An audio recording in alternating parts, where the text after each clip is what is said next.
அதிமுக தொண்டராக இருந்து நகரமன்ற தலைவர், சட்டமன்ற உறுப்பினர், அமைச்சர், முதலமைச்சர் என தமிழ்நாடு அரசியலில் உச்சம் தொட்டவர் ஓ பன்னீர்செல்வம். சட்டப்பேரவை தேர்தலில் தொடர்ந்து 24 ஆண்டுகள் வெற்றியை ருசித்தவர். ஆனால் ஜெயலலிதாவின் மறைவுக்கு பிறகு அதிமுக பிளவுபட்டதால் கட்சியிலிருந்து தனித்து விடப்பட்டுள்ளார். அதிமுக கரைவேட்டியை கூட கட்ட முடியாத நிலைக்கு தள்ளப்பட்டுள்ளார். மக்களவைத் தேர்தலில் ராமநாதபுரத்தில் போட்டியிட்டு தோல்வியை தழுவினார். அரசியலில் இறங்கு முகத்தை சந்தித்த ஓ பன்னீர்செல்வம் சொந்த வாழ்க்கையில் தாயையும் மனைவியையும் அடுத்தடுத்து இழந்து சோகத்தில் உள்ளார்.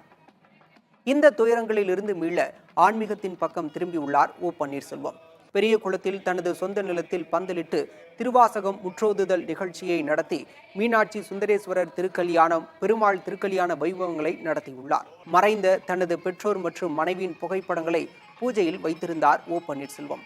இந்த படங்களுக்கு ஒருபடி மேலே முன்னாள் முதலமைச்சர் ஜெயலலிதாவின் புகைப்படத்தையும் வைத்து பூஜித்தார் ஓ பன்னீர்செல்வம்.